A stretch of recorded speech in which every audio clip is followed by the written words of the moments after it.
विद्यार्थी मित्र, ह्या चॅनलवरती तुम्हा सर्वांचं स्वागत आहे. मित्रांनो, आज आपण इयत्ता 7वीचा मराठीचा 11वा धडा बाली भेट याचा स्वाध्याय बघणार आहोत.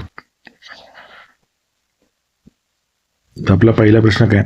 एखाद्या ठिकाणी सहलीला जाण्यापूर्वी कोणकोणत्या गोष्टींची पूर्वतयारी करणे आवश्यक असते असे तुम्हाला वाटते? त्या सर्व गोष्टींची यादी करा. तर सहलीला पूर्वीची तयारी, नियोजन संबंधित गोष्टी, ठिकाणाची निवड, तारीख आणि कालावधी ठरवणे, प्रवासाची सोय, बस, रेल्वे, खाजगी वाहन, राहण्याची व्यवस्था, बुक करणे, अंदाजपत्रक, बजेट तयार करणे इत्यादी.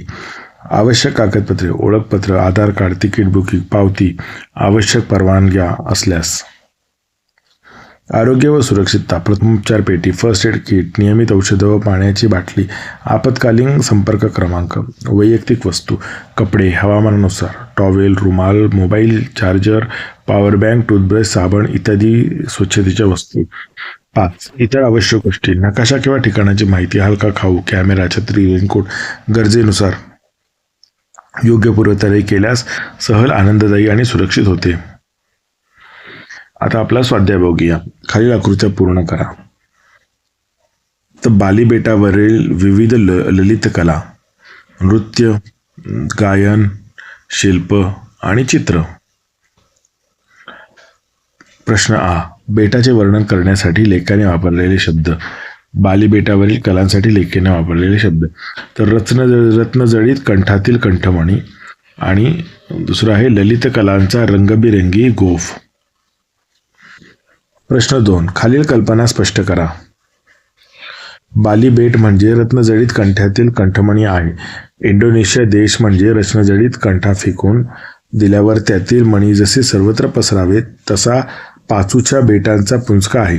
कंठमण्यातील खूप महत्त्वाचा मुख्य कंठमणी असतो. तसेच महत्त्वाचे बाली बेट आहे. म्हणून लेखक म्हणतात की बाली बेट हे रत्नजडित कंठातील कंठमणी आहे. बाली हा टुरिस्टांचा स्वर्ग आहे. तर बाली बेटावरील अधिकारी पर्यटकांचे मनपूर्वक स्वागत करतात. बाली बेटाचे पर्यटन खाते खूप जास्त तत्पर आहे. म्हणून बाली हा टुरिस्टांचा स्वर्ग आहे असे लेखक म्हणतात. ह्या बेटावरती घड्याळ नावाची गोष्ट नाही. अपरात्री लेखक हॉटेल सागर बीचमध्ये गेले तरीही त्यावेळी हॉटेलमधील स्वागत विभागातले तरुण स्वागतासाठी लेखकाकडे आले. त्या तरुणांनी थोडाही त्यांच्या चेहऱ्यावरचा जागरणाचा जराही ताण न दाखवता स्वागत केले. त्यावरून लेखक म्हणतात की ह्या बेटावरती घड्याळ नावाची गोष्ट नाही. बाली बेटावरील बाग एकत्र कुटुंबासारखी वाटत होती. समुद्र किनाऱ्यालगत एक सुंदर बाग होती. फळांनी आणि फुलांनी बहरलेली रोपटी होती. फुलबाग भल्या पहाटे जी खूप जास्त टवटवीत दिसत होती. लेखकाच्या मते फुले पाहुण्यांना न्याहाळत होती आणि वृद्ध वृक्षांचा समुदाय डुलक्या घेत होता. बाली बेटावरील ही बाग या सर्व कारणांमुळे एकत्र कुटुंबासारखी लेखकांना वाटत होती. खालील मुद्द्यांच्या आधारे बाली बेटाची माहिती लिहा. तर खालील मुद्द्यांच्या आधारे बाली बेटाची माहिती. तर बाली बेट, या बेटाचे बदलते रूप, स्थान, घरं व हॉटेल्स, टुरिस्ट खात्याची तत्परता आणि निसर्ग सौंदर्य. उत्तर. बाली बेट हे इंडोनेशियातील बेटांच्या समूहात रत्नजडित कंठातील कंठमणीसारखे सोपून दिसते. बाली बेटावरील घरे आणि हॉटेल्स निसर्गरम्य परिसरांनी वेढलेली आहेत. तसेच लेखक सांगतात येथील पर्यटन खाते खूप जास्त तत्पर आहे. सर्वच अधिकारी पर्यटक पाहुण्यांचे मनपूर्वक स्वागत करतात. वळणदार रस्त्याभोवती माडांच्या राया व त्यामधून झाडांची छपरे असलेली घरे बाली बेटावर पाहायला मिळतात. समुद्रकिनारी हॉटेललगत ताज्या टवटवीत फुलांनी भरलेली रोपटी आहे. हॉटेलची बाग ही एकत्र कुटुंबासारखी एकदम सुंदर अशी आहे. प्रश्न 4. खालील ओळींचा तुम्हाला समजलेला अर्थ लिहा. पहाटेला स्वप्नांची परिसमाप्ती होते म्हणतात. तर झोपल्यानंतर रात्री झोपेत स्वप्न पुन्हा पडतात. स्वप्नांची दुनिया ही अतिशय रम्य आणि अद्भुत असते. आपण जेव्हा पहाटे उठतो, जेव्हा जाग आल्यावरती ही स्वप्नांची दुनिया नाहीशी होते. म्हणजेच याचा अर्थ पहाटेला स्वप्नांची पूर्ण समाप्ती होते असे म्हणतात. 5 मिनिटांतच बाली बेटाने माझे घोरणे ऐकायला सुरुवात केली. रात्री खूप उशिरा लेखक हॉटेलमध्ये आले. रात्री तरी त्यांचे स्वागत करताना त्या हॉटेलमध्ये तरुणांच्या चेहऱ्यावर जागरणाचा थोडाही ताण नव्हता. पटापट त्या तरुणांनी प्रवाशांच्या नेमलेल्या खोल्या दाखवल्या. लेखकांनी त्यांच्या दाखवलेल्या खोलीत प्रवेश केला आणि लगेच ते खूपच गाढ झोपी गेले की ते शांतपणे घोरू लागले. म्हणून लेखक म्हणतात की 5 मिनिटातच बाली बेटाने माझे घोरणे ऐकायला सुरुवात केली. वेलींचेही अंग धुणे झाले होते. बाली बेटावरील सागर बीच हॉटेलच्या सभोवतालची बाग पहाटेही खूपच टवटवीत दिसत होती. वेली पहाटे पडलेल्या दवामुळे ओल्याचिंब झाल्या होत्या. त्यांना पाहून असे वाटत होते की जणू काही वेलींची अंघोळच झाली होती की काय. म्हणून लेखक म्हणतात वेलींचेही अंग धुणे झाले होते. त्या भाटांची उणीव मी माझ्या गाण्याने भरून काढत होतो. पक्षी म्हणजे सृष्टीचे भाट, गायक होय. लेखकांना पहाटे पक्ष्यांची किलबिल ऐकू आली नाही, त्यामुळे लेखक स्वतः गाऊ लागले. लेखकांनी पक्षीरूपी भाटांची, गायकांची उणीव स्वतःच्या गाण्याने भरून काढली. म्हणून लेखक म्हणतात त्या भाटांची उणीव मी माझ्या गाण्याने भरून काढत होतो. विचार करा आणि सांगा, बाली बेटावर पक्षी का नसतील? आज शहरात चिमण्या का दिसत नाहीत? तर बाली बेटावर पक्षी का नसतील? बाली बेट लहान किंवा निर्जन असल्यास पक्ष्यांना अन्न व पाणी मिळत नाही. मोठी झाडे किंवा निवाऱ्याची कमतरता असल्यास पक्षी राहत नाहीत. जास्त वादळे किंवा नैसर्गिक आपत्ती असल्यासही पक्षी तिथे थांबत नाहीत. मानवी हस्तक्षेप किंवा शिकार यामुळेही पक्षी स्थलांतर करतात. आज शहरात चिमण्या का दिसत नाहीत? तर जुन्या घराऐवजी बंद इमारती झाल्यामुळे घरटी बांधायला जागा नाही. झाडांची संख्या कमी झाली आहे. मोबाईल टॉवरमधील किरणोत्सर्गाचा परिणाम होतो असे काही संशोधन सुचवते. प्रदूषण आणि कीटकनाशकामुळे अन्न म्हणजेच कीटक कमी झाले आहेत. म्हणून पर्यावरणाचे संरक्षण केले तर चिमण्या पुन्हा शहरात दिसू लागतील. खेळूया शब्दांशी. खालील शब्दांचा अर्थ समजून घ्या. टुरिस्टांचा स्वर्ग, सुंदर पर्यटन स्थळ, टुरिस्ट पॅराडाईज. आश्राप माणसे, गरीब दुर्बल असहाय्य माणसे. तंबूतला सिनेमा, फिरता चित्रपटगृह, चलित चित्रगृह. कर्क जंगल, दाट जंगल, घनदाट वन. गाणारे भाट, स्तुती करणारे कवी किंवा गायक. खालील शब्दांचे प्रत्येकी 2 भिन्न अर्थ लिहा. अभंग, भक्तिगीतांचा प्रकार. रिलिजियस सॉन्ग, न तुटणारा, अखंड राहणारा, अनब्रोकन कंटिन्युअस. बोट, हाताची बोटे, फिंगर्स. नदीत किंवा समुद्रात चालणारी नौका म्हणजे पण बोटच असते. खालील शब्दांचा वाक्यात उपयोग करा. उभयता. या स्पर्धेत उभयता विद्यार्थ्यांनी उत्कृष्ट कामगिरी केली. यत्किंचितही, त्याने केलेल्या चुकीबद्दल त्याला यत्किंचितही खेद वाटला नाही. चौघडा, सणाच्या दिवशी मंदिरात चौघडा वाजवण्यात आला. चित्रविचित्र, मेळाव्यात विविध चित्रविचित्र वस्तूंचे प्रदर्शन भरवले होते. उपक्रम. पु ल देशपांडे यांनी लिहिलेली पुस्तके मिळवा, वाचा. पु ल देशपांडे यांच्या प्रसिद्ध पुस्तकांची यादी.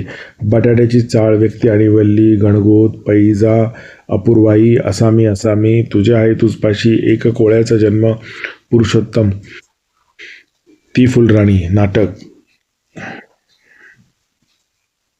हसवणूक, महाराष्ट्राचं हास्य सम्राट, निबंध संग्रह, कथाकथन, वेगळेच पंढरपूर, आपलं बेभानपण, पुरुषोत्तम, कारखाना, 1-0 मी, पुलंचे प्रवास वर्णन, अपूर्वाई, हौस आणि हाव, सुंदर मी होणार, बालसाहित्य. शोध घेऊया. आंतरजालाच्या सहाय्याने आशिया खंडाचा नकाशा पहा आणि आशिया खंडातील कोणकोणत्या देशांना समुद्रकिनारा लाभला आहे व त्या समुद्रात कोणती बेटे आहेत यांचे निरीक्षण करा व त्याची नोंद करा. देश, लाभलेला समुद्रकिनारा आणि तेथील बेटे. आंतरजालाच्या सहाय्याने अंदमान निकोबार या बेटांची माहिती खालील मुद्द्यांच्या आधारे मिळवा. तेथील आदिवासी, निसर्ग सौंदर्य, आदिवासींचे जीवनमान आणि सोयीसुविधा. तर देश, लाभलेला समुद्रकिनारा, तेथील बेटे. भारत, बंगालचा उपसागर, अरबी समुद्र, बेटे कोणते? अंदमान निकोबार बेटे, लक्षद्वीप बेटे. श्रीलंका, हिंदी महासागर, श्रीलंका बेट स्वतःच मुख्य बेट आहे. जपान, पॅसिफिक महासागर, प्रशांत महासागर. Honshu, Hokkaido, Kyushu, Shikoku. Indonesia, Pacific व हिंदी महासागर यांच्या दरम्यान, जावा, सुमात्रा, बोर्निओ आणि बाली. फिलिपाईन्स, पॅसिफिक महासागर, लुझोन, मिंडानाओ. थायलंडचा आखात, गल्फ ऑफ थायलंड. फुकेट बेट. मलेशिया, दक्षिण चीन समुद्र, पेनांग, बर्निओचा काही भाग. अंदमान निकोबार बेटांची माहिती. तेथील आदिवासी, ओंगी, जरवा, सेंटिनलीज, अंदमानीज, निकोबारी. तेथील आदिवासींचे जीवनमान. ते जंगलात राहतात, शिकार व मासेमारी करून उदरनिर्वाह करतात. त्यांच्या परंपरा व भाषा वेगळ्या आहेत. नैसर्गिक सौंदर्य. बेटांवर दाट जंगल, स्वच्छ समुद्रकिनारे, सुंदर प्रभाळ भित्ती, कोरल रीफ्स आहेत. पर्यटकांसाठी हे आकर्षक स्थळ आहे. तेथील सोयीसुविधा. पोर्ट ब्लेअर हे मुख्य शहर आहे. विमानतळ, बंदर, शाळा, रुग्णालये यांसारख्या मूलभूत सुविधा उपलब्ध आहेत. पर्यटनासाठी जलक्रीडा, बोटिंग आणि स्कुबा डायव्हिंगच्या सुविधाही उपलब्ध आहेत. प्रेक्षणीय स्थळांच्या संदर्भात खाली काही मुद्दे आहेत. त्यांच्या आधारे तुम्ही भेट दिलेल्या एखाद्या प्रेक्षणीय स्थळाचे वर्णन लिहा. तो लोकपरंपरा, आख्यायिका, कथा, निसर्ग सौंदर्य, परिसर, वैशिष्ट्य, भौगोलिक आणि ऐतिहासिक स्थळ, तर प्रेक्षणीय स्थळ महाबळेश्वर. स्थान व वैशिष्ट्य भौगोलिक आणि ऐतिहासिक. महाबळेश्वर हे साताऱ्याजवळील एक प्रसिद्ध डोंगराळ पर्यटन स्थळ आहे. हे ठिकाण सागर सपाटीपासून सुमारे 1353 मीटर उंचीवरती बसलेले आहे. 5 नद्यांचा उगम येथे असल्यामुळे याला धार्मिक आणि ऐतिहासिक महत्त्व आहे. ब्रिटिश काळात हे एक उन्हाळी ठिकाण म्हणून प्रसिद्ध झाले. निसर्ग सौंदर्य. महाबळेश्वरमध्ये घनदाट जंगल, थंडगार हवा, धुक्याची चादर, दरीखोरी आणि पाचगणीसारखी मनोहर दृश्य पाहायला मिळतात. तेथे लिंगमाळा, धबधबे आणि व्ह्यू पॉईंट्सवरून अप्रतिम दृश्य दिसते. परिसर. येथील रस्ते स्वच्छ आहेत. फुलझाडं व हिरवाईने भरलेले परिसर मन प्रसन्न करतात. थंड हवामान आणि ताज्या स्ट्रॉबेरीजच्या शेतीमुळे हे ठिकाण आणखी आकर्षक वाटते. आख्यायिका कथा. कथेनुसार येथे महाबळेश्वर मंदिरात महादेवाचे स्वयंभू रूप आहे. नद्यांचा उगम या ठिकाणातून होतो अशी आख्यायिका आहे. लोकपरंपरा. दरवर्षी येथे यात्रेचे आयोजन होते. स्थानिक लोक पारंपरिक वेशभूषा आणि नृत्य प्रकारांमध्ये पर्यटकांचे स्वागत करतात. माहिती मिळूया. केल्याने देशाटन. त्वरा करा, त्वरा करा. आजच लक्ष्मी टूर्सला भेट द्या. लक्ष्मी टूर्सतर्फे आयोजित उन्हाळी सुट्टीतील खास परदेशी सहल. आपली सहल निश्चित करा. उन्हाळी सुट्टीचा आनंद घ्या. कालावधी मे महिना. तर वरील जाहिरात वाचा, त्या आधारे खालील प्रश्नांची उत्तरे द्या. सहलीचे आयोजक कोण आहेत? तर लक्ष्मी टूर्स हे सहलीचे आयोजक आहेत. सहलीचे वैशिष्ट्य कोणते? ही उन्हाळी सुट्टीतील खास परदेशी सहल आहे. लक्ष्मी टूर्सतर्फे आयोजित केले आहे. सहलीचा काळ मे महिना आहे. 28 फेब्रुवारीपर्यंत नोंदणी करणाऱ्यांना 10% सवलत व भेटवस्तू दिल्या जातील. सहलीला जाणाऱ्यांना नोंदणी करणाऱ्याला सवलत का दिली असावी असे तुम्हाला वाटते? तर लवकर नोंदणी करणाऱ्यांची संख्या ठरवता यावी आणि सहलीची तयारी वेळेवरती करता यावी म्हणून ही सवलत दिली असावी. प्रस्तुत जाहिरात विश्वसनीय आहे असे तुम्हाला वाटते का? जाहिरातीला कोणती गोष्ट तुम्हाला अविश्वसनीय वाटते? हो, ही जाहिरात विश्वसनीय वाटते कारण त्यात आयोजकांचे नाव, पत्ता आणि सहलीची माहिती स्पष्टपणे दिली आहे. तरीसुद्धा 10% सवलत आणि भेटवस्तू या गोष्टी थोड्या आकर्षक वाटतात म्हणून त्या तपासून पाहणे आवश्यक आहे. आपण समजून घ्या. खालील वाक्य वाचा. शाब्बास, चांगले काम केलेस बाळा. अरे रे, फार वाईट झाले. बापरे, केवढा मोठा साप. आहा, पिसारा फुलवलेला मोर. वरील वाक्यातील शाब्बास, अरे रे, बापरे, आहा ही केवळ प्रयोगी अव्यय आहेत. या शब्दांना उद्गारवाचक शब्द असेही म्हणतात. वा, आहा, आहा, अरे रे, अब, बापरे, ठीक, छे ही काही केवळ प्रयोगी अव्यय आहेत. तुम्हाला आणखीन काही सुचतात का? पहा आणि लिहून काढा. आपण समजून घ्या. केवळ प्रयोगी अव्यय. वरील वाक्यातील ही केवळ प्रयोगी अव्यय आहेत. उदाहरणार्थ वाक्य. वा, किती सुंदर फुलं उमलली आहेत. अरे रे, माझं पुस्तक हरवलं. बापरे, किती मोठं झाड पडलं. आहा, पावसात भिजण्याचा आनंदच वेगळा. छे, असं वागणं शोभत नाही. खाली चित्रांचे निरीक्षण करा. चित्रातील व्यक्ती कोणत्या चुका करत आहेत, त्या चुकांचा परिणाम काय होऊ शकतो यावर गटात चर्चा करा. चर्चेतील मुद्द्यांचे वर्गनिहाय सादरीकरण करा. वाहतुकीचे नियम पाळा. रस्त्यावरचे अपघात टाळा आणि असा प्रवास धोकादायक, जीवावर बेतल्यास हानिकारक. तर बघा, चित्र 1. रस्त्यावरचे दृश्य. काही लोक सिग्नल तोडत आहेत. हेल्मेट नाही. 3 जण एका दुचाकीवर बसले आहेत. परिणाम अपघात होऊ शकतो. संदेश. वाहतुकीचे नियम पाळा. चित्र 2. बसमधील दृश्य. बसमध्ये गर्दी आहे. काही प्रवासी दरवाज्यात लटकलेले आहेत. परिणाम पडून इजा होऊ शकते. संदेश. असा प्रवास धोकादायक आहे. एकत्रित संदेश. वाहतुकीचे नियम पाळल्यास अपघात टळतात आणि प्रवास सुरक्षित होतो. वाहनांची क्षमता जाणून घ्या. सुरक्षित प्रवासाची हमी घ्या. हसा खेळा पण शिस्त पाळा. रस्त्यावर खेळण्याचा मोह टाळा. तर डाव्या चित्रात 3 विद्यार्थी एका दुचाकीवर बसलेले आहेत. ही चुकीची कृती आहे. परिणाम अपघात होऊ शकतो. योग्य वर्तन. वाहनाची क्षमता जाणून प्रवास करा. हेल्मेट वापरा. डाव्यावरच्या चित्रात मुलं रस्त्यावरती खेळत आहेत. ही धोकादायक कृती आहे. परिणाम वाहनाचा अपघात होऊ शकतो. इजा होण्याची शक्यता. योग्य वर्तन. शाळेच्या मैदानावर किंवा मोकळ्या जागेतच खेळा. मुख्य संदेश. वाहतुकीचे नियम पाळा आणि रस्त्यावर शिस्त पाळा.